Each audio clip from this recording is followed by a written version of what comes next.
Hi, I'm Jenna Burchick, and in this video I'm going to show you how to take the pre-built Canon C100 camera and modify it for the shoulder mount system. Let's get started.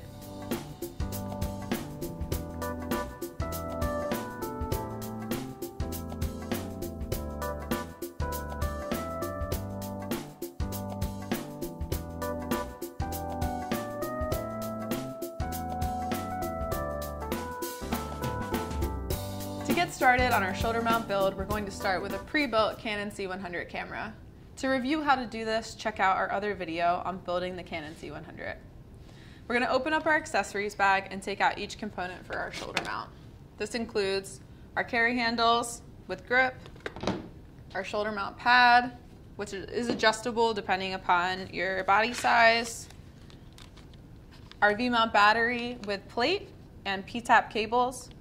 This is something that may be already underslung on the rails of your camera if you've watched our other video. We want to go ahead and remove that because we're going to jump it over to another set of rails. Our rail adapter, which will allow us to add 2 sets of rails. And then we're going to go to the side pouch of the case and lastly pull out our 2 short rails. If you've built your Canon C100 with the shorter rails, you're going to want to pause now and swap them out and put the longer rails on the camera so the shorter rails can go offset to the side. The first thing that you want to do is make sure that you have enough space on the front of your rails. If you've kind of set them up initially to be half and half, you might want to shimmy these rails a little bit further forward, which will allow us to have more space once we attach our carry handles. Once we've done that, I probably have about 3 or 4 inches worth of space left on these back rails. We can go ahead and attach our rail adapter. You want to make sure that you've loosened the toggles on either side just slightly. It doesn't need to be all the way loose. And then just slide it all the way until it nearly meets the Canon battery in the back. And then go ahead and tighten down the ones on the rails, leaving the other side empty and open. We can take our 2 short rails and go ahead and slide them in. I like to leave probably about 6 or 7 inches worth of space on the back because we're going to attach our battery to this set of rails.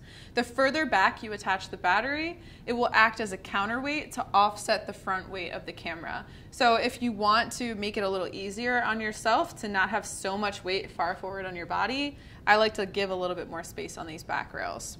And now we can attach the battery.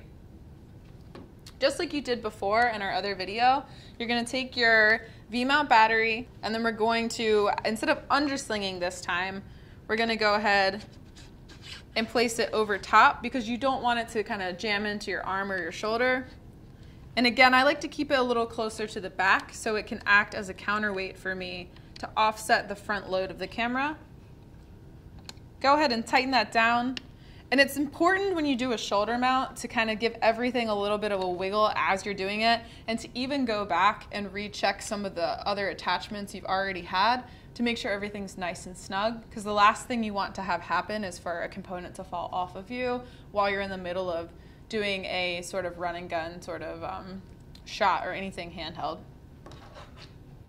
Now we're going to reattach our P-tap to our DC in. So I'm going to just go ahead and connect that to the side of the battery and run it around on the outside until it says DC in, just like we did previously in our Canon C100 build video. Next, let's grab our shoulder support. One thing that's great about this shoulder pad is depending upon how broad your shoulders are, you can release it to extend it, or you can keep it more narrow. I'm 5'6", and narrow seems to work the best for me. Just do what works best for you. You want to slide it underneath of the battery. If you think that you want the battery to be further back to offset that weight even more, once you get it up on your shoulder, if it's a little bit too heavy for you, you can always put the shoulder pad on towards the front and then put the battery on in the back. I find it works okay for me to just do the battery first, kind of midway on the rails, and then slide the shoulder pad in right next to where the battery is tightened down.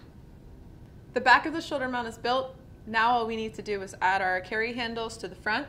So we'll loosen the pan, Remember, it's important to keep everything on the tripod tight while you're building the shoulder mount. Tighten the pan back up now that we're at the front of the camera, and we can attach our grip to the front rails. If you feel like you do not have 1 or 2 inches in front of the mat box, it may start hitting the mat box as you go to slide this on. So pause here, have somebody help you so you can loosen a couple of levers and scoot the front rails forward. You only need to loosen this just a little bit, and then go ahead and slide it on till it's just in front of the mat box, but you can still spin the toggle around. You want to make sure that this is a little bit tighter than finger tight, because the last thing you want is to be filming, especially if you're tilted downward, and have this front grip kind of fall off. Now that you have your shoulder mount built, it's time to take it off the tripod and you're ready to film handheld. I like to have a surface nearby, and I would recommend you do the same, so you can lift it off of the tripod directly onto a table while you're getting used to the weight. At this point, I also like to make sure I have my hair tied back and I've removed any jewelry or necklaces, scarves, or any loose-fitting clothing that may get caught on the shoulder mount to keep yourself safe. I'm going to go ahead and release the pan so I can have myself fixed behind the camera, and then go ahead and tighten that back up because you don't want anything panning or tilting while you remove it. Put one hand on top of the carry handle. You can just tighten that, make sure it's nice and secure. You can go ahead and loosen the tripod. I'm going to switch hands here and then push the button as I release the tripod plate, scooting it back and lifting it off. Once I have it lifted off, I immediately take my other hand and hold onto this front grip, and now I can lift it onto that nearby ready surface. If you have an assistant, they can do this for you when you're close to set, and they can remove it safely from your shoulder after each take to give you a break. If you're working by yourself like I am today, I like to have a surface that's around waist height so I do not need to strain when I propel the camera up onto my shoulder. This is helpful because of how many times in a day you may be doing this action and you want to save your back and your knees. I like to put one hand on the carry handle, bend my knees, and put the other hand underneath the center of the camera body so I can propel it in one movement up onto my shoulder.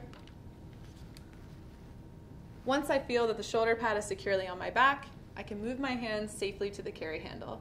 I like to stay near the surface at this point in case I need to put it back down to make any adjustments or to make sure everything is tight on my camera if something feels a little bit off. If everything feels safe and secure, you're ready to make your movie. I hope this was helpful. Stay safe.